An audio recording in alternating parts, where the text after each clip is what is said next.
وعلیکم السلام ورحمۃ اللہ وبرکاتہ۔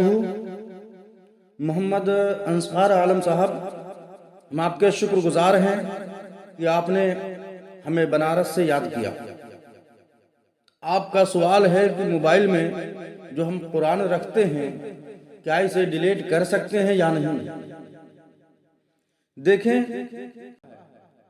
میموری میں اسے محفوظ رکھتے ہیں یا واٹس ایپ پر ہو یا ٹیلی گرام ہو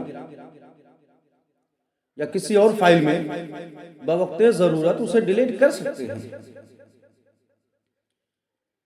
یعنی کوئی اور قرآن لوڈ کرنا چاہتے ہیں، پہلے والے کو ڈیلیٹ کر کے دوسرا لوڈ کر لیے، یا کوئی قرآنی آیت آپ کے واٹس ایپ پر آئی، اسے آپ پڑھے، حفظ کیے، بعد میں آپ اسے ڈیلیٹ کر کے کچھ دوسرا لوڈ کرنا چاہتے ہیں، کوئی حرج نہیں۔ اس کو قرآن مٹانا نہیں کہا جائے گا۔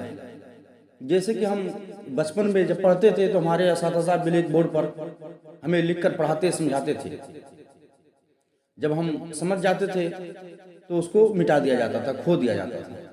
تو یہ حقیقت قرآن مٹانا نہیں ہے اور نہ اس پر کوئی گناہ ہے۔ یعنی وقت ضرورت آپ لوڈ کیے ہوئے قرآن کو ڈیلیٹ کر سکتے ہیں، اس میں دوسرا پھر لوڈ کر سکتے ہیں۔ اسی طرح قرآنی آیت امیج کی شکل میں ہو، پی ڈی ایف کی شکل میں ہو، جب بھی ڈیلیٹ کرنے میں کوئی حرج نہیں ہے۔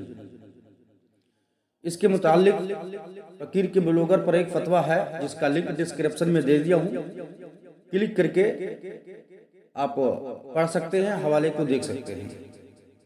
واللہ اعلم بالصواب۔ سربراہ شاہ کریمہ دستگیرہ اشرفا